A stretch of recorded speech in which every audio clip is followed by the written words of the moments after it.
Hi everyone, welcome to the channel Chemistry by Simran Khosla, where we have entered into our class number 4 of non-aqueous solvents. In today's video, we are going to discuss about liquid ammonia. Liquid ammonia एक non aqueous solvent है और इसके बारे में हमने discussion previous class में किया था, जहां मैंने आपको बताया था कि अब दो वीडियोस आएंगी, एक लिक्विड अमोनिया के ऊपर, एक लिक्विड सल्फर डाइऑक्साइड के ऊपर। तो इन दोनों को हमें in the whole properly padna hai. So let me just share the screen with you all. And here we are. Yes. So this is non-aqueous solvents class number 4 and the topic of discussion is liquid ammonia. हम इसको water के साथ compare करके पढ़ेंगे। Actual में अगर हम water की बात करें तो वाटर के केस में हमने पढ़ा था कि लिक्विड रेंज होती है 0 to 100 degree Celsius which is very large, है ना। लेकिन अगर अमोनिया की बात करें तो अमोनिया की नेगेटिव में है -77 to -33 डिग्री सेल्सियस, जो कि ये शो करता है कि हमें बहुत कूल्ड apparatus यूज करना पड़ेगा। हैंडलिंग इसकी बहुत ध्यान से करनी पड़ेगी, क्योंकि इतने कोल्ड टेम्परेचर पे डील करने के लिए हमें सोफिस्टिकेटेड apparatus चाहिए, है ना।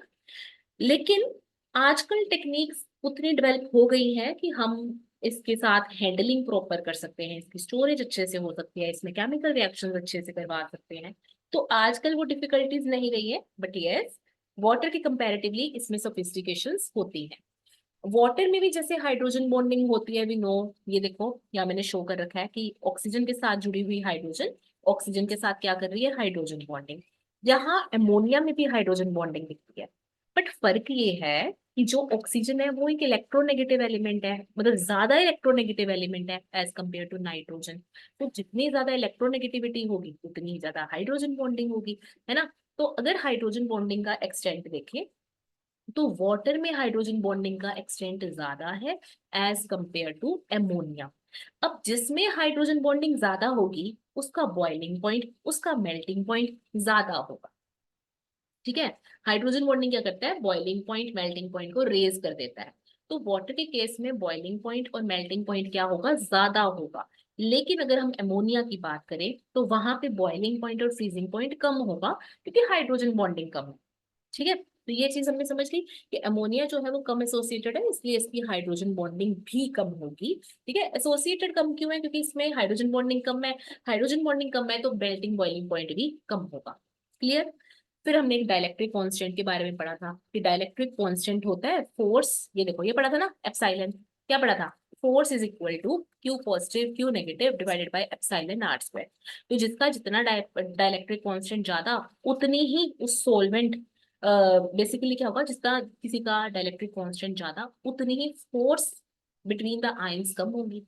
फोर्स बिटवीन द आयंस कम होगी तो वो उतना ही ज्यादा आयनिक कंपाउंड को अपने आप के अंदर डिसॉल्व करवाएगा। तो अगर हम वाटर की, ठीक है, वाटर का डाइलेक्ट्रिक कांस्टेंट देखें which is 78.5 at 25 degree Celsius. Ammonia का डाइलेक्ट्रिक कांस्टेंट देखें, it is 22 at -33.5 degree Celsius.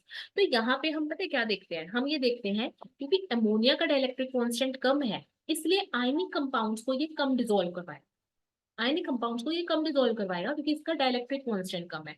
Water इसीलिए बहुत अच्छा है। एक हमने वाटर पढ़ा था, एक हमने एचएफ पढ़ा था, ये दोनों के दोनों डाइलेक्ट्रिक कांस्टेंट में बसता है, मतलब आयनिक कंपाउंड्स को बहुत अच्छे से डिसॉल्व करवाते हैं, ठीक है जी। पर ना एक चीज होती है, चलो वो मैं विस्कोसिटी में बताऊंगी आपको। अभी आगे देखते हैं। सेल्फ आयनाइजेशन बता दूंगी, ठीक है। अच्छा, सेल्फ आयनाइजेशन देखो। सेल्फ आयनाइजेशन ये है, ये मैंने आपको बता रखा है कि जैसे वाटर है, वाटर का कंपैरिजन करके चलते हैं, मस्त है, आराम से समझ आएगा। वाटर वाटर के साथ रिएक्ट करके क्या बनाएगा, बनाएगा H3O positive plus OH negative, यही बनाएगा ना वाटर। इसी तरीके से जब हम अमोनिया की बात करते हैं तो NH3 के साथ रिएक्ट करके क्या बना सकता है, ये बनाएगा NH2 negative plus NH4 positive. तो इसकी भी सेल्फ आयनाइजेशन होती है, वाटर की भी सेल्फ आयनाइजेशन होती है। पर हम क्या नोट करते हैं, हम नोट करते हैं कि वाटर का डाइलेक्ट्रिक कांस्टेंट ज्यादा है। वाटर का डाइलेक्ट्रिक कांस्टेंट ज्यादा है, वाटर का जो आप कांस्टेंट देखते हो, ठीक है, डिसोसिएशन कांस्टेंट देखते हो, ये देखो वाटर का 10⁻14 एट 25 डिग्री सेल्सियस। और अमोनिया का देख रहे हो 10⁻20। तो इसका मतलब ये है कि अमोनिया का डाइलेक्ट्रिक कांस्टेंट, सॉरी, अमोनिया का ये डिसोसिएशन कांस्टेंट क्या है, कम है, जबकि वाटर का डिसोसिएशन कांस्टेंट ज्यादा है। तो हम ये बोल सकते हैं जिसका डिसोसिएशन कांस्टेंट ज्यादा वो उतना टूटेगा, और जितना टूटेगा वो उतनी ही इलेक्ट्रिसिटी को कंडक्ट करे। ठीक है, तो ये चीज है। अब एमोनिया का डिसोसिएशन कांस्टेंट कम था, इस वजह से ये इलेक्ट्रिसिटी कम कंडक्ट कर रहा था, मतलब फीबल एक्सटेंट तक कंडक्ट कर रहा था। Clear that? ओके। अब मेरे को थोड़ी सी तसल्ली नहीं हो रही है, क्योंकि मैंने आपको ये बात बोली कि मैं बाद में पढ़ा दूंगी, फिर मेरे माइंड में नहीं आया, पढ़ा देते हैं। देखो ध्यान से, मैंने ये बोला था ना कि वाटर का डाइलेक्ट्रिक कांस्टेंट ज्यादा है, एमोनिया का डाइलेक्ट्रिक कांस्टेंट कम है। यहाँ पे जो एक और चीज बताना चाहती थी वो ये है कि एमोनिया लो विस्कस होता, ठीक है, मतलब इसकी विस्कोसिटी कम है। विस्कोसिटी कम होने की वजह से यहाँ पे आयनिक मोबिलिटी ज्यादा होती है। तो जैसे देखो, एक होता है ना कि अमोनिया जितना डाइलेक्ट्रिक कांस्टेंट कम होने की वजह से इसको उतना सोल्युबिलिटी दिखानी नहीं चाहिए थी, दूसरे कंपाउंड्स इसमें उतने सोल्युबल होने नहीं चाहिए थे, क्योंकि इसका डाइलेक्ट्रिक कांस्टेंट कम है। अगर कंपैरिजन करें दोनों की वैल्यूज का, हाँ देखो वाटर तो नो डाउट उसमें तो क्या कहने है ना, वो तो सोल्यूबलाइज करवाएगा ही करवाएगा आयनिक कंपाउंड्स को। बट अमोनिया का हमें देखने पे ऐसे लग रहा था कि यार इसकी वैल्यू बहुत कम है, तो शायद यहाँ पे ना आयनिक कंपाउंड्स उतना अच्छे से सोल्यूबलाइज नहीं हो रहे होंगे इसकी वैल्यू के कॉरेस्पॉन्डिंग। लेकिन ये वैल्यू ना कहीं थोड़ा बहुत कंपेंसेट हो जाती है because of the greater ionic mobility. इसमें आयनिक मोबिलिटी कंपैरेटिवली थोड़ी सी ज्यादा होती है क्योंकि विस्कोसिटी कम है अमोनिया की। ठीक है, तो बस ये चीज मेरे को आपको बतानी थी। वाटर थोड़ा सा विस्कस है अमोनिया से, बट अमोनिया की लो विस्कोसिटी हमारे लिए प्लस पॉइंट साबित हो जाता है। ठीक है, अच्छा अब देखते हैं कि अमोनिया वाटर से किन किन चीजों में बेटर है। अमोनिया वाटर से कहाँ कहाँ हम कह सकते हैं कि ये फायदेमंद है, water is not that good. Why is it so? Liquid ammonia जो है, एक तो देखो पुअर कंडक्टर ऑफ इलेक्ट्रिसिटी है, सीधी सी बात है, इसको ध्यान रखना है। पुअर कंडक्टर ऑफ इलेक्ट्रिसिटी इसी वजह से है कि इसका डिसोसिएशन कांस्टेंट कम है। स्पेसिफिक हीट आपको पता है कि अगर 1 डिग्री सेल्सियस का टेम्परेचर रेज करवाना है तो अमोनियम को थोड़ा सा ज्यादा देनी पड़ेगी, ये चीज है। ठीक है, विस्कोसिटी अमोनिया की कम है। इनमें से ऐसे क्वेश्चन ऐसे आएगा, आइडेंटिफाई द करेक्ट स्टेटमेंट। ठीक है, तो उसके लिए आपको माइंड में रखनी है चीजें। ठीक है, यहाँ तक जितना हमने पढ़ा ये ऐसे आएगा, आइडेंटिफाई द करेक्ट स्टेटमेंट। आगे जो केमिकल रिएक्शन वाला है उसमें तो प्रोडक्ट्स याद रखने हैं। ठीक है ना, तो स्पेसिफिक हीट अमोनिया की ज्यादा है as compared to water. Ammonia की विस्कोसिटी कम है as compared to water, water ज्यादा विस्कस है, ये तो मैं अभी आपको बता के ही हटी हूँ। ठीक है, और फिर विस्कोसिटी अगर कम है तो ऑब्वियसली बात है आयनिक मोबिलिटी ज्यादा होगी as compared to water. Critical temperature, critical pressure ammonia का ज्यादा है। किसका ज्यादा है? अमोनिया का, वाटर से भी ज्यादा अमोनिया का है। High critical temperature, high critical pressure.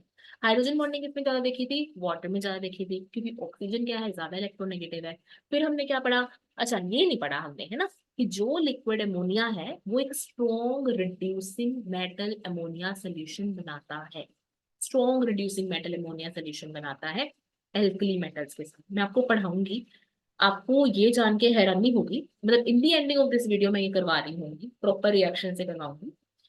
आपको ये जान के हैरानी हो रही होगी कि जो लिक्विड अमोनिया का मेटल के साथ मिक्सचर बनता है वो हाइड्रोजन से भी ज्यादा रिड्यूसिंग एजेंट होता है, ज्यादा अच्छा रिड्यूसिंग एजेंट होता है। तो ये बहुत अच्छा सोलवेंट है बहुत सारी रिडक्शन रिएक्शंस के लिए। ये चीज है। अब हम आ जाते हैं रिएक्शंस के ऊपर। ठीक है, सबसे पहले रिएक्शन हमारे पास क्या है? सेल्फ आयनाइजेशन की, जिसमें कोई डाउट नहीं है कि NH3 के दो मॉलिक्यूल्स, मतलब एक NH3 दो NH3, मतलब NH3 प्लस NH3, ये रिएक्शन क्या करेगा? ये रिएक्शन करेगा NH4 positive plus NH2 negative, ये चीज। ठीक है, ये इसकी सेल्फ आयनाइजेशन है। It is similar to that जैसे हमने वाटर के केस में पढ़ा था कि H2O और H2O क्या बनाता है? H3O positive plus OH negative. फिर हमारे पास आता है solvent system concept. Solvent system concept में हमने ये पढ़ा कि जब कोई चीज अपने सोलवेंट का ही कैटायन कैरेक्टरिस्टिक देती है तो वो एसिड होती है। अब हम बात करें कि लिक्विड अमोनिया में एसिड कौन काम करेगा? एसिड यहाँ पे वो काम करेगा जो NH4 पॉजिटिव दे रहा होगा, और बेस कौन काम करेगा? जो NH2 नेगेटिव दे रहा होगा। तो सोलवेंट सिस्टम कंसेप्ट के अकॉर्डिंगली हम ऐसे पढ़ते हैं। ठीक है जी, तो ये बात ध्यान में रखनी है। अब मैं आपको कुछ रिएक्शंस करवाती हूँ, क्योंकि ना आप ये चीज नोट करोगे स्टूडेंट्स कि हमारे पास ना कुछ कंपाउंड्स ऐसे हैं जो वाटर में सोलेबल नहीं है। ठीक है ना, कि वाटर में वो H पॉजिटिव आयंस नहीं देते। जैसे यूरिया है, मैं आपको तीन चार बताती हूँ। देखो यूरिया एसिटामाइड, सल्फामाइड, दिख रहा है, ये तीनों लिखे हैं। ये इसीलिए लिखे हैं आपको ये बताने के लिए कि अगर आप नॉर्मल वाटर में डालोगे ना तो ये H पॉजिटिव आयंस नहीं देंगे, लेकिन अगर आप लिक्विड अमोनिया में डालोगे तो ये H पॉजिटिव आयंस दे देंगे। कैसे? वैसे तो चलो पता ही है कि अगर यहाँ से एक हाइड्रोजन रिमूव करवाते हैं, मतलब प्रोटॉन डोनेट करवाते हैं, तो NH नेगेटिव बन जाता है और यहाँ पे NH2, तो ये नेगेटिव चार्ज यहाँ पे आएगा, ये आगे फर्दर डीलोकलाइज हो जाएगा, स्टेबल हो जाएगा ना। तो डीलोकलाइजेशन तो होती ही है, चार्ज की स्टेबिलिटी तो मिल ही रही है, पर ये चीज वाटर में नहीं उतनी अच्छी होती जितनी अमोनिया में हो जाती है। वाटर में इनकेपेबल है लेकिन अमोनिया में दे सकते हैं।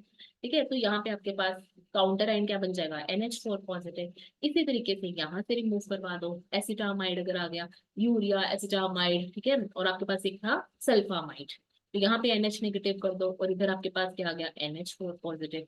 फिर आप ये देखो जरा, सल्फामाइड भी होगा यहाँ पे, हाँ लिखा हुआ है, देखो यहाँ पे दोनों हाइड्रोजन मत रिमूव करवा देना, एक ही करवाना है, ठीक है, मतलब पता चले दो NH दिख रहे हैं, दोनों उड़ा दिए, नहीं एक उड़ाओ।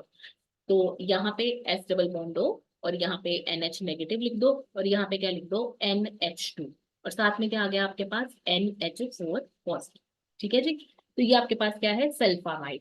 अब सल्फेमिक एसिड का मेरे को ये बहुत इंपॉर्टेंट चीज बतानी थी क्योंकि इसमें फंस सकते हो। वाटर के केस में सल्फेमिक एसिड जो है वो मोनोबेसिक की तरह काम करता है। ठीक है, एसिड्स आपको पता है ना, मोनोबेसिक, डाइबेसिक, ट्राइबेसिक, ये हम पी ब्लॉक एलिमेंट्स में भी पढ़ते हैं। तो मोनोबेसिक यानी कि यहाँ से सिर्फ ये चीज हो जाएगी जब आप बात करोगे लिक्विड अमोनिया की, तो यहाँ पे ना ये सिर्फ और सिर्फ वाटर के केस में यहाँ पे सिर्फ और सिर्फ ऑक्सीजन से ही हाइड्रोजन रिमूव होगी, समझ रहे हो, OH से ही हाइड्रोजन रिमूव होगी। लेकिन लिक्विड अमोनिया में क्या है, हाइड्रोजन में बार बार बोल रही हूँ, proton is the right word है ना। तो जबकि अगर आप लिक्विड NH3 की बात करते हो तो वहां पे आपके पास OH से भी H पॉजिटिव निकल जाएगा और NH2 में से भी H पॉजिटिव निकल जाएगा। तो यहाँ पे क्योंकि आपको दो एनाइंस दिख रहे हैं फॉर्म किए हुए, तो यहाँ पे दो H पॉजिटिव रिलीज हुए हैं, तो इसलिए आपने डायबेसिक बोल दिया। यहाँ पे एक H पॉजिटिव रिलीज हुआ है तो इसको आपने मोनोबेसिक बोल दिया। अच्छा, अगर आपको ये पूछा जाए कि भाई H पॉजिटिव कहाँ से रिलीज हुआ है, तो आप यहाँ से बोलोगे कि ऑक्सीजन से रिलीज हुआ है। ठीक है ना, तो ये चीज आपको ध्यान रखनी है। अब चलते हैं आगे, acid base neutralization. Acid base neutralization में क्या है कि acid plus base form salt plus solvent, previous class में बताया था। ये एसिड है लिक्विड अमोनिया में, ये बेस है लिक्विड अमोनिया में। ये एसिड क्यों है, क्योंकि ये NH4 पॉजिटिव दे रहा है, ये बेस क्यों है, क्योंकि ये NH2 नेगेटिव दे रहा है। तो यहाँ पे क्या बनेगा, KCl सॉल्ट बनेगा और साथ में आपके पास 2NH3 बनेगा। तो न्यूट्रलाइजेशन की सही रिएक्शन क्या होती है, acid plus base form salt और सॉल्वेंट, ये होती है हमारे पास न्यूट्रलाइजेशन की रिएक्शन। अब आगे देखते हैं, zinc amide. Zinc amide ZnNH2 twice, ठीक है, ZnNH2 ट्वाइस। इसका बहुत अच्छे से मैंने एक आपको फ्लो चार्ट बना के दिया है कि ये आपका एसिड की तरह भी काम करता है, ये आपका बेस की तरह भी काम करता है, तो आपके माइंड में छप जाना चाहिए कि जिंक अमाइड। पहली बात तो ये देखो स्टूडेंट्स, सिंपल से सिंपल करके मैंने कोशिश की है आपको समझाने की, अदरवाइज बुक में तो बोरिंग बोरिंग तक दे रखा है ना, तो जितना इसको तरीके से पढ़ सकते हैं उतना मैंने कोशिश की है। NH2 नेगेटिव, NH2 नेगेटिव, ये क्या है, सिंगल सिंगल आया है ना, मतलब दो नेगेटिव चार्ज हो गए, दो नेगेटिव है तो दो पॉजिटिव को बैलेंस करवाएंगे, तो ये आपके पास क्या है, जिंकमाइड बन। अब ये जो जिंकमाइड है ये एसिड की तरह काम कर रहा है, तो सामने इसको क्या चाहिए होगा, बेस। अच्छा, मैंने ना एक चीज कर दी, मैंने जस्ट अभी रियलाइज किया, NH4Cl के साथ तो ये बेस की तरह काम करेगा ना। एक मिनट, ये तो भाई बेसिक सेंस है, NH4 पॉजिटिव दे रहा है तो एसिड की तरह काम कर रहा है, तो जिंक NH2 ट्वाइस जो है वो एसिड की तरह काम करेगा। यहाँ पे आपका KNH2 है, KNH2 क्या काम कर रहा है, बेस। तो यहाँ पे जो आपका जिंक NH2 ट्वाइस है ये ये ये ये ये एसिड की तरह काम करेगा, क्योंकि NH2 वाला यहाँ पे बेस की तरह काम कर रहा है, यहाँ पे ये बेस की तरह काम कर रहा है, तो इसका उल्टा नेचर ही शो करेगा ना। अगर ये बेस है तो ये क्या होगा, एसिड, अगर ये बेस है तो ये क्या होगा, एसिड। ठीक है, तो इस तरीके से है। अब हमें मालूम है कि एसिड और बेस का क्या होता है, न्यूट्रलाइजेशन रिएक्शन। ठीक है, तो आप नॉर्मल करो, जिंक और Cl इनको मिला के क्या बनेगा, ZnCl2, और साथ में क्या बन जाएगा, solvent. No need to go in the balancing, वो कोई चक्कर नहीं है, बस आपको प्रोडक्ट्स पता होने चाहिए। जब एसिड के साथ रिएक्ट करेगा तो आप कैसे करेंगे, आप इसका कॉम्प्लेक्स बना दीजिए। वो होता है ना कि K2ZnOH ट्वाइस, जैसे अगर पानी के केस में बनाना होता तो वैसे बना देते हैं। अदरवाइज जब आपको यहाँ पे पढ़ना है तो K2ZnNH2 4, तो ये एक कॉम्प्लेक्स है जो याद रखना है। अगर आपको ऐसे नहीं याद हो रहा तो स्टूडेंट्स मेरे पास एक ट्रिक है इसको याद करवाने की। आप ना याद करो, अगर मैं सेम रिएक्शन आपको बोल देती लिक्विड वाटर में, ठीक है, तो लिक्विड वाटर क्या, वाटर तो लिक्विड ही होता है। जैसे ZnOH ट्वाइस लेते हैं हम, ठीक है, अभी हमने ZnNH2 ट्वाइस लिया ना, ऐसे जिंक हाइड्रोक्साइड का नेचर होता है पानी में, ठीक है। तो ZnOH ट्वाइस जो है, अगर आप इसको एसिड के साथ लेते हैं तो ये एज अ बेस काम करता, तो हमारे पास बनता है ZnCl2 प्लस वाटर, ठीक है। सेम चीज थी ZnOH ट्वाइस के केस में। ये ZnOH ट्वाइस भी एम्फोटेरिक होता है, ये हम पढ़ते हैं, ठीक है, ये हम पढ़ते हैं कि ZnOH ट्वाइस क्या होता है, एम्फोटेरिक। तो यहाँ पे इसने बेस की तरह काम किया तो सॉल्ट और वाटर बना दिया, ठीक है। लेकिन जब ये एसिड की तरह काम कर रहा है, ZnOH ट्वाइस एसिड की तरह, तो आपको पता है क्या प्रोडक्ट बनेगा, मतलब आप काफी रिलेट कर लोगे। यहाँ पे लिखो, एक बार लिखो, ZnOH ट्वाइस, ये अगर आपका बेस की तरह काम कर रहा है, सॉरी, बेस की तरह तो करवा दिया, ये अगर एसिड की तरह काम कर रहा है तो हम किसी बेस के साथ रिएक्शन करवाएंगे, KOH के साथ रिएक्शन करवा दो, तो ये क्या देगा, ये हमें देगा K2ZnO2, क्या देगा, K2ZnO2, और साथ में क्या दे देगा, वाटर, ठीक है। क्या आपको ये चीज नजर आ रही है कि ये एक न्यूट्रलाइजेशन रिएक्शन है? बिल्कुल। क्या आप यहाँ देख सकते हैं, जैसे ये यहाँ पे बेस था, ये यहाँ पे बेस है, जैसे ये ZnOH ट्वाइस एम्फोटेरिक है, वैसे ही यहाँ पे जिंक अमाइड एम्फोटेरिक, समझे, तो ये सिमिलैरिटी है। यहाँ पे सॉल्ट और वाटर बनना है, सॉल्ट और सॉल्वेंट बन रहा है, वहां पे भी सॉल्ट और वाटर बन रहा है, तो सॉल्ट और सॉल्वेंट। यहाँ पे आपके पास ये कुछ कॉम्प्लेक्स जैसे बन रहा है, ठीक है, आप कॉम्प्लेक्स तो कर ही सकते हो ना, इतना भी क्या ही है। Zn के साथ आपके पास 4 नेगेटिव जुड़े हुए हैं, ठीक है। तो यहाँ पे देख लो आप, यहाँ पे आपके पास O2, एक ऑक्सीजन पे -2, तो 2 ऑक्सीजन के ऊपर कितने हुए, -4, तो यहाँ पे भी सेम ही हिसाब हो गया। तो कंपैरिजन करके पढ़ो, रट्टा नहीं मारना पड़ेगा, ठीक है। अदरवाइज ये रिएक्शन बहुत भयंकर लगने वाली है आपको अगर आप डायरेक्टली बुक से करोगे तो। चलो अभी देखो आसानी से आगे देखते हैं, रिएक्शन ऑफ अमोनो एसिड्स। अमोनो एसिड्स क्या होते हैं स्टूडेंट्स, अमोनो एसिड्स वो होते हैं जो NH4 पॉजिटिव आयन देते हैं। अच्छा यहाँ पे ना एक चीज देखना, जो एमोनियम हेलाइड्स हैं, नाइट्रेट हैं, थायोसाइनेट है, ये आपके आगे भी काम आएंगे। एमोनियम हेलाइड, नाइट्रेट, थायोसाइनेट, ये बहुत ज्यादा सोल्यूबल होते हैं लिक्विड अमोनिया में, तो ये ना NH4 पॉजिटिव आयन देते हैं। हेलाइड, नाइट्रेट, थायोसाइनेट बहुत ज्यादा सोल्यूबल होते हैं, इस वजह से ये क्या देते हैं, NH4 पॉजिटिव आयन भी देते हैं वहां पे जाकर, ठीक है। और इनके जो कॉन्सेंट्रेटेड सोल्यूशंस है उनको हम एमोनो एसिड्स बोलते हैं, कॉन्सेंट्रेटेड सोल्यूशंस को हम एमोनो एसिड बोलते हैं।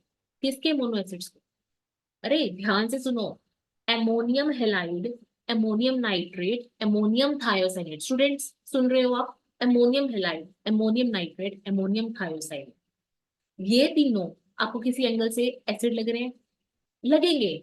क्यों लग रहे हैं, क्योंकि ये NH4 पॉजिटिव आयंस दे रहे हैं। तो हम क्या पढ़ते हैं कि कोई भी स्पीशीज जो NH4 पॉजिटिव आयन देगी वो क्या होती है, एसिड होती है, तो ये एसिड है।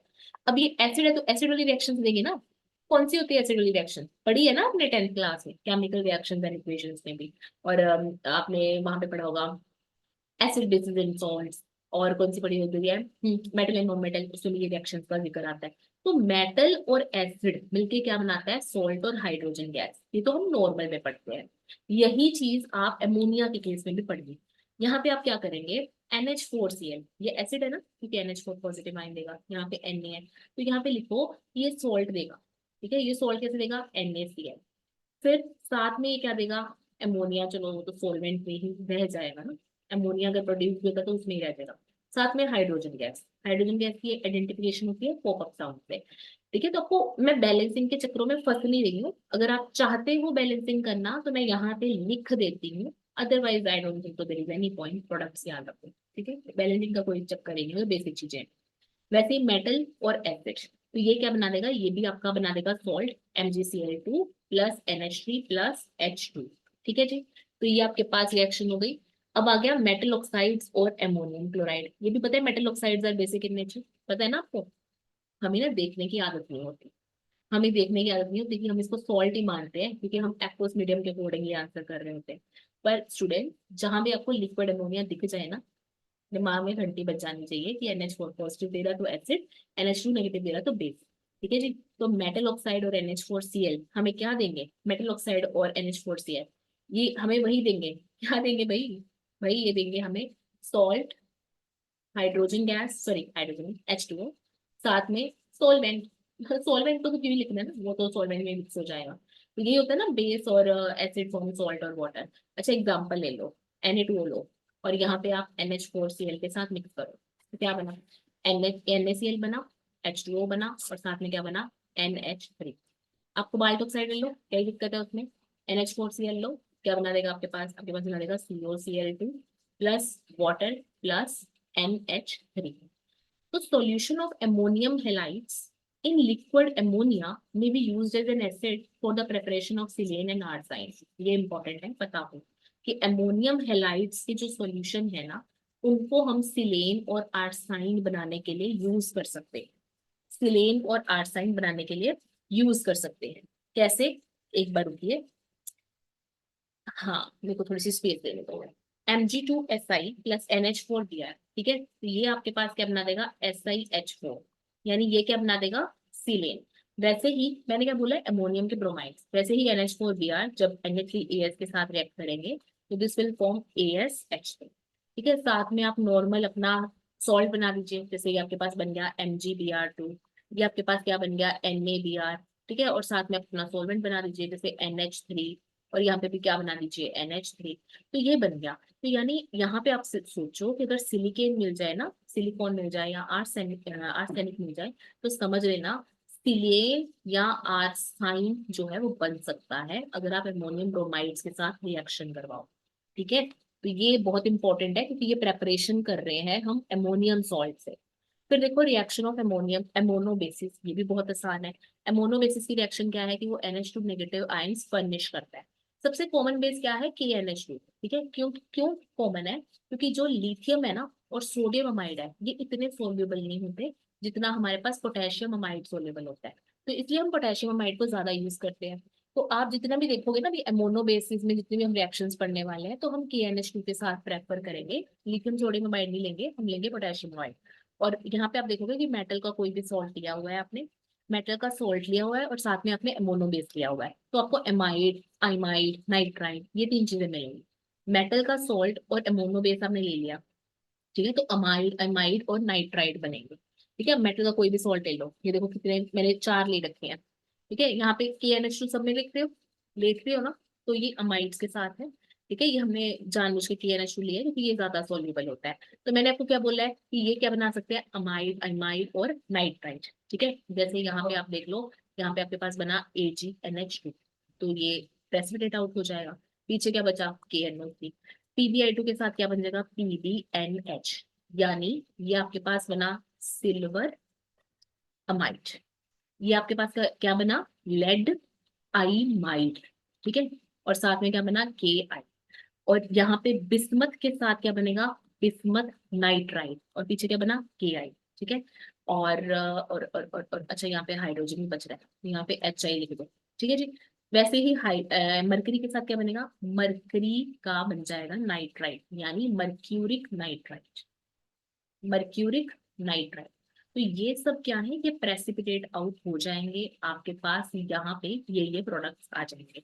आपको ये सब भी चीजें याद रखनी, आपको मेन ये याद होना चाहिए कि अमाइड, अमाइड, नाइट्राइड फॉर्म होते हैं अगर आप KNH2 के साथ मेटल का कोई सॉल्ट लिखते हो, ये पता होना चाहिए। रिएक्शन कोई भी आ जाए, जरूरी नहीं है कि इन चार रिएक्शन में से कुछ आएगा, कुछ भी आ जाएगा, पर अगर बेसिक फॉर्मूला दिमाग में है ना कि मेटल सॉल्ट है और कॉमन बेस के साथ रिएक्ट करके लिक्विड अमोनिया में क्या देता है, अमाइड, अमाइड और नाइट्राइड, तो माइंड में दिमाग में रहेगा।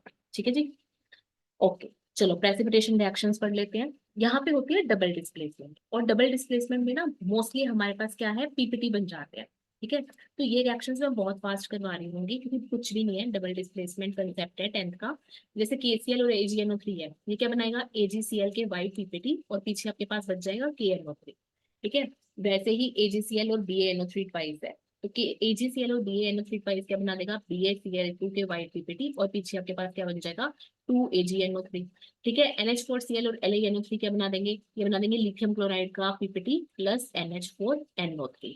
आगे देखो बहुत सिंपल, आगे क्या है कि आयोडाइड और ब्रोमाइड की, जैसे अगर आप कोई भी अमोनियम ब्रोमाइड या अमोनियम आयोडाइड ले रहे हो ना, और आपको करना है, क्योंकि ये तो सोल्यूबल है, हमने तो पढ़ा है कि अमोनियम के हेलाइड्स जो है वो सोल्यूबल होते हैं। हाँ, यहाँ पे एक चीज नोट कर लो, अमोनियम के हेलाइड सोल्यूबल होते हैं, बट अगर आपको हेलोजेंस के विद रिस्पेक्ट टू इनका सोल्यूबिलिटी ऑर्डर चेक करना है, तो आयोडाइड सबसे ज्यादा स्टेबल, सबसे ज्यादा सोल्यूबल, फिर ब्रोमाइड, फिर क्लोराइड, फिर फ्लोराइड। ये सोल्यूबिलिटी ऑर्डर है। ठीक है, तो अगर आपको प्रेसिपिटेट आउट करना है ना, तो ब्रोमाइड और आयोडाइड जो है वो आपके, सॉरी, हाँ, अमोनियम ब्रोमाइड और अमोनियम आयोडाइड जो है वो ज्यादा सोल्यूबल होंगे। ठीक है जी। तो अब ना यहाँ पे देखते हैं कि प्रेसिपिटेट आउट अगर करना है तो मेटल के साथ प्रेसिपिटेट आउट करना पड़ेगा, तो SrBr2 बन जाएगा। ठीक है, तो यहाँ पे क्या आ जाएगा, NH4NO3। फिर यहाँ पे जिंक आयोडाइड बन जाएगा। ठीक है, उसको आप कर सकते हो प्रेसिपिटेट आउट, और यहाँ पे क्या बन जाएगा, NH4NO3। तो इस तरीके से आप प्रेसिपिटेट आउट जो है वो कर सकते हो। ऐसे ही स्टूडेंट्स, अगर हम मेटल सल्फाइड्स की बात करें, तो मेटल सल्फाइड को प्रेसिपिटेट किया जा सकता है अमोनियम सल्फाइड से। ठीक है, आप मेटल का कोई भी मेटल के सल्फाइड अगर आप लेना चाहते हो, मेटल के सल्फाइड लेना चाहते हो, तो आप अमोनियम हेलाइड्स यूज करते हो, सॉरी अमोनियम सल्फाइड यूज करते हो। मेटल के सल्फाइड्स लेने के लिए आप क्या यूज करते हो, अमोनियम सल्फाइड्स। ठीक है, क्योंकि अमोनियम सल्फाइड अगेन सॉल्युबल होते हैं, तो फिर वो क्या करता है, मेटल जाके सल्फाइड के साथ रिएक्शन करता है और प्रेसिपिटेट आउट हो जाता है। ठीक है, तो आपके पास क्या बन जाता है, आपके पास बन जाता है Ag2S। क्या बन जाता है आपके पास, Ag2S। इसके बन जाते हैं PPT, और साथ में आपके पास क्या आ जाता है, NH4NO3। यहाँ पे भी आपके पास क्या बन जाता है, कॉपर सल्फाइड, और ये भी क्या हो जाता है, प्रेसिपिटेट आउट, और यहाँ पे साथ में क्या बन जाता है, NH4NO3। आपको पता है ना कि इसके नाइट्रेट सॉल्युबल होते हैं, तो ये तो आपका सोल्यूशन में रह जाएगा। ये आपके क्या हो जाएंगे, प्रेसिपिटेट बना लेंगे अलग अलग कलर के। जैसे यहाँ पे कैडमियम सल्फाइड आ जाएगा, CDS, यहाँ पे भी क्या हो जाएगा, NH4NO3। तो इस तरीके से आपके पास बनते रहेंगे। ठीक है, अब हम पढ़ने जा रहे हैं एमोनोलिसिस या एमोनोलिटिक रिएक्शंस। ये बहुत आसान है, ये बेसिकली सोल्वोलिसिस की ही बात है, और ये रिएक्शन हमने P ब्लॉक में पढ़ी होती है कि सिलिसिक एसिड बनता है। ठीक है, अगर SiCl4 को H2 के साथ रिएक्शन करवाते हैं तो हमारे पास सिलिसिक एसिड बनता है। ठीक है, और अगर हम एमोनोलिसिस की बात करते हैं, तो एमोनोलिसिस में वही आप NH2 के साथ रिप्लेस कर दो, OH की जगह NH2 लगा दो, बाकी आपके पास सेम ही है। लिखना चाहते हो लिख लो साथ में, अदरवाइज जरूरत नहीं है। ठीक है ना, तो इसका नाम है टेट्रा टेट्रा अमाइडो सिलेन। टेट्रामाइडोसिलीन बोलते हैं, और इसको क्या बोलते हैं, सिलिसिक एसिड। ठीक है, तो ये चीज है, ये आपको पता होनी चाहिए। और यहाँ पे मैं ना आपको थोड़ा सा लिखवा देती हूँ कि ये जो आपके पास टेट्रामाइडोसिलीन है ना, इसको अगर आप 0 डिग्री सेल्सियस पे रखते हो तो आपके पास बनता है SI, यहाँ पे NH, और यहाँ पे NH2 4। और फिर अगर आप इसको 1200 डिग्री सेल्सियस पे रखते हो तो आपके पास बनता है Si3N4। तो ये सब चीजें आपके पास इस तरीके से फॉर्म होती है। अब आते हैं सल्फ्यूराइल क्लोराइड की रिएक्शंस, और अब कुछ रिएक्शंस ऐसी हैं जो कि आपको डायरेक्टली देखनी पड़ेंगी। ठीक है, ClCl को रिप्लेस करते जाना है, आपको सिर्फ आयन की वैलेंसी फाइंड आउट करनी है। जैसे Cl को रिप्लेस कर दिया NH2 नेगेटिव NH2 नेगेटिव से, ठीक है, साथ में जो बनता जा रहा है उससे हमें कोई फर्क पड़ नहीं रहा है वैसे तो। ठीक है, but still if you want to see, then you can see. ठीक है, अदरवाइज कुछ नहीं है। देखो, SO2NH2 मतलब बेसिकली क्या है, क्लोरीन को रिप्लेस किया है। वैसे ही अगली रिएक्शन में F और OH है, तो एक तो आप F को रिप्लेस कर दीजिए, किससे करोगे रिप्लेस, NH2 से, और इधर ऑक्सीजन के साथ वाली हाइड्रोजन को रिप्लेस कर दीजिए NH2 से। साथ में क्या बन जाएगा, NH4F। HgCl2 है, दोनों क्लोरीन्स को रिप्लेस कर दीजिए, किससे रिप्लेस करोगे, Cl नेगेटिव है तो इसको NH2 से रिप्लेस कर दो, एक को रिप्लेस करो एक को मत करो। CCl4 में आपने एक तो NH2 नेगेटिव से कर देना है, और एक दूसरे वाले NH2 से कर देना है, यानी एक तो इससे रिप्लेस कर रहे हो, एक आप इससे कर रहे हो। ठीक है, तो ये आ गया। GeI4 में आपने क्या करना है, NH2 नेगेटिव से करना है। ठीक है, ये चीज याद रखनी है। BCl3 में BNH2 थ्राइस, ये आप एक ध्यान से रखेंगे कि NH2 थ्राइस से कर देंगे। PCl3 में क्या करेंगे, PCl3 में PNH2 थ्राइस। ठीक है, और यहाँ पे आपके पास नाइट्रोजन के साथ लग जाएंगे 3 SiH3, 3 SiH3, यानी नाइट्रोजन के ही यहाँ पे क्या हो जाते हैं, रिप्लेस हो जाते हैं। फिर ये CH3CONH2 देखो, यहाँ पे आपके पास क्या है, यहाँ पे जो कार्बन के साथ ऑक्सीजन है ये NH के साथ रिप्लेस होगा, और यहाँ पे क्या आएगा, NH2। ठीक है, यहाँ पे VO और दो जो Cl है वो किससे रिप्लेस कर रहे हो, NH2 ट्वाइस से। इधर देखो ये C2H5CO है, तो यहाँ पे CO NH2 और साथ में क्या आ जाएगा CH3OH। ठीक है जी, ये इस तरीके से देखना है। अब हम ये देखेंगे कि अगर हम लिक्विड अमोनिया लेते हैं तो एमोनोलिसिस होती है TiCl4 की कुछ स्टेप्स में। कैसे होती है, धीरे धीरे धीरे हमें क्या करना होता है, एक Cl नेगेटिव को रिप्लेस करवाया NH2 नेगेटिव से, फिर अगली बार में हमने अगले एक और Cl को करवा दिया रिप्लेस NH2 से। ठीक है, फिर तीसरी बार में हमने एक और Cl को रिप्लेस करवा दिया NH2 से। तो इस तरीके से ना हम रिप्लेसमेंट करवाते रहते हैं जब तक सारे के सारे रिप्लेस नहीं हो जाते, तो ये रिप्लेसमेंट करते रहते हैं। अब ये जो ऑर्गेनिक हेलाइड्स हैं जैसे RX है, आपको पता है इनकी धीरे धीरे क्या होती है, एमोनोलिसिस हो जाती है, और ये हमें क्या दे देते हैं, प्राइमरी, सेकेंडरी और टर्शियरी। जैसे एक बार X को अगर हमने हटाया तो ये आ गया RNH2। अगली बार में हमारे पास क्या है, RX है और ये प्राइमरी अमीन है RNH2, और साथ में हमने ले लिया एमोनिया। तो अब हमारे पास क्या बन जाएगा, R2NH यानी कि सेकेंडरी अमीन। फिर तीसरी बार में हमने क्या क्या लिया, ऑर्गेनिक हेलाइड लिया, सेकेंडरी अमीन ली और साथ में लिया NH3। तो हमारे पास क्या बन जाएगा, टर्शरी अमीन। ठीक है, ये आपके पास प्राइमरी अमीन हुई, ये आपके पास सेकेंडरी अमीन हुई, और ये आपके पास टर्शरी अमीन हुई।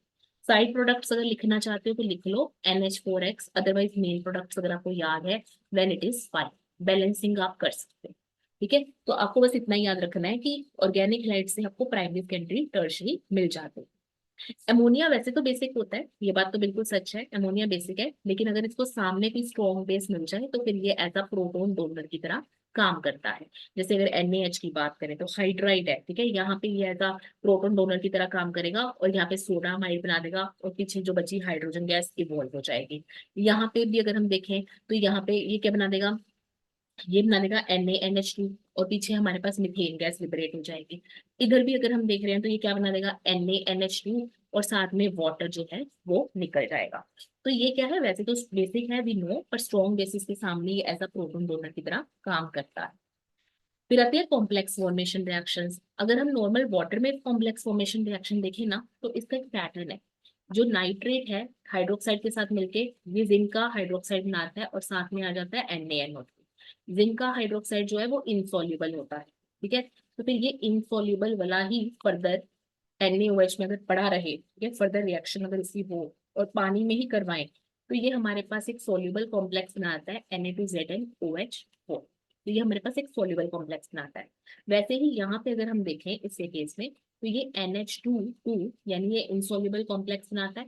ये जो इनसॉल्युबल कॉम्प्लेक्स है ZnNH2 ट्वाइस प्लस KNH2, ये क्या करता है, ये लिक्विड एमोनिया में एक सोल्यूबल कॉम्प्लेक्स बनाता है, जैसे कि K2ZnNH2 सिमिलर टर्म्स में है, बस OH को NH2 से रिप्लेस कर दिया। ठीक है, OH2 को NH2 से रिप्लेस कर दिया, बाकी आपने चेंजेस देख लिए। क्लियर, तो ये कॉम्प्लेक्स फॉर्मेशन रिएक्शन जो जो जहाँ पे कॉमन है वो मैं आपको बताती जा रही हूँ। बाकी ये वाला जो हमने कोऑर्डिनेशन कंपाउंड पढ़ा होता है तो वो तो हमने देखा ही होता है कि कॉम्प्लेक्स फॉर्मेशन इस तरीके से होती है, जैसे CuCl2 NH3 के साथ मिलके CuNH3 4Cl2 बना देता है। कोऑर्डिनेशन कंपाउंड्स में इतनी बार कॉम्प्लेक्स पढ़ते पढ़ते तो वैसे ही याद हो जाते हैं। जैसे AgCl NH3 के साथ मिलके क्या बना देगा, AgNH3 ट्वाइस, और यहाँ पे क्या आ जाएगा, क्लोरीन। वैसे ही CrCl3 की बात करें तो ये क्या बना देगा, CrNH3 6, और यहाँ पे क्या आ जाएगा Cl। तो इस तरीके से ये कॉम्प्लेक्सेस जो है वो फॉर्म करते हैं। रेडॉक्स रिएक्शन में बहुत सही है। यहाँ पे ना एक चीज आप मेंशन कर लिए, लिक्विड अमोनिया जो है वो एक एक्सीलेंट मीडियम की तरह काम करता है, एक्सीलेंट मीडियम की तरह काम करता है। ये देख लेना कि जो यहाँ पे लिक्विड अमोनिया में जो ऑक्सीडाइजिंग एक्शन है ना, हमारे पास अच्छे अच्छे ऑक्सीडाइजिंग एजेंट्स जैसे KMnO4 HNO3, तो इनका ऑक्सीडाइजिंग रिएक्शन होता है। तो ये लिक्विड अमोनिया में आके रिड्यूस हो जाता है, मतलब लोअर डाउन हो जाता है पहले से। और अगर किसी चीज का रिड्यूसिंग एक्शन है, ठीक है, रिड्यूसिंग एक्शन है, कोई रिड्यूसिंग एजेंट्स है, तो उनकी रिएक्टिविटी इंक्रीज हो जाती है। ठीक है, ये आप लिख लीजिए वीडियो को पॉज करके कि ऑक्सीडाइजिंग एक्शन जो होता है ऑक्सीडाइजिंग एजेंट्स का वो हो जाता है रिड्यूस लिक्विड अमोनिया में, जबकि रिड्यूसिंग एक्शन जो है रिड्यूसिंग एजेंट्स का वो क्या हो जाता है, इंक्रीज लिक्विड अमोनिया में। ठीक है, तो जैसे अगर आप बात करते हैं सोडियम की, ठीक है, अगर आप एल्कली मेटल की बात करते हैं तो ये CuI, alkali metals reducing agent होती है ना, तो एल्कीन मेटल रिड्यूसिंग एजेंट होती है, बट ये बहुत अच्छे रिड्यूसिंग एजेंट की तरह काम करती है in the presence of liquid ammonia. और CuI को किसमें रिड्यूस कर देती है, Cu में, और यहाँ पे NaI बच जाता है। वैसे ही K जो है वो इसको रिड्यूस करके किसमें फॉर्म कर देता है, K2MnO। तो ये चीज आपको ध्यान में रखनी है। अब हमें देखना है सोल्यूशंस इन लिक्विड अमोनिया। ये मैंने आपको पहले ही बताया था कि ये बहुत अच्छे तरीके से समझना है। मैंने आपको पहले समझाया था कि जो सोल्युबिलिटी अमंग हैलाइड्स है, जब हम सोल्युबिलिटी की बात करते हैं हैलाइड्स के केस में, तो सबसे ज्यादा सोल्युबिलिटी आई नेगेटिव की पाई जाती है, फिर Br नेगेटिव की, फिर Cl नेगेटिव की, फिर F नेगेटिव की। ठीक है, डाइलेक्ट्रिक कांस्टेंट अमोनिया का कम है, बट विस्कोसिटी जो है, डाइलेक्ट्रिक कांस्टेंट कम है, विस्कोसिटी भी कम है। विस्कोसिटी कम होने से हमारी फेवर में काम आ जाता है, क्योंकि आयनिक मोबिलिटी बढ़ जाती है। फिर अगर हम बात करें ऑक्साइड्स की, लिख लीजिए आप, कोई दिक्कत नहीं है। Oxides, hydroxides, oxides, hydroxides, carbonates, phosphates, sulphates, ये सारे के सारे जो हैं, ये सल्फेट्स हो गए या सल्फाइड्स हो गए, ये क्या है आपके, इनसोल्यूबल। ये ज्यादातर सोल्यूबल नहीं होते। थायोसाइनेट्स, नाइट्रेट्स वगैरह सोल्यूबल होते हैं, वो मैं आपको लिखवा चुकी हूँ। ठीक है, तो अब ना यहाँ पे आपको एक चीज ध्यान में रखनी है। वो ये ध्यान में रखनी है स्टूडेंट्स, कि जो लिक्विड अमोनिया के सॉल्यूशंस होते हैं ना, वो आपके, जैसे एल्कली मेटल के सॉल्यूशंस है, यहाँ पे हेडिंग बना लीजिए, solution of alkali metals in ammonia. तो जो एमोनिया में एल्कली मेटल के सोल्यूशन है, वो आपको ब्लू कलर के नजर आते हैं। ठीक है, और वो कलर इस चीज के ऊपर डिपेंड नहीं करता कि मेटल कौन सी डिसॉल्व कर रखी है, बस एल्कली मेटल है तो वो ब्लू कलर के नजर आएंगे। जैसे जैसे आप मेटल की कॉन्सेंट्रेशन बढ़ाते जाते हो, वैसे वैसे वो कलर ब्रॉन्ज होता रहता है, और अल्टीमेटली मेटेलिक अपीयरेंस डिसअपीयर नहीं होती है, आपको अल्टीमेटली मेटेलिक अपीयरेंस शो होती है। पहले आप मेटल की कॉन्सेंट्रेशन बढ़ाते रहते हो, वो ब्लू से ब्रॉन्ज हो जाता है, और अल्टीमेटली एक मेटेलिक अपीयरेंस शो हो जाती है।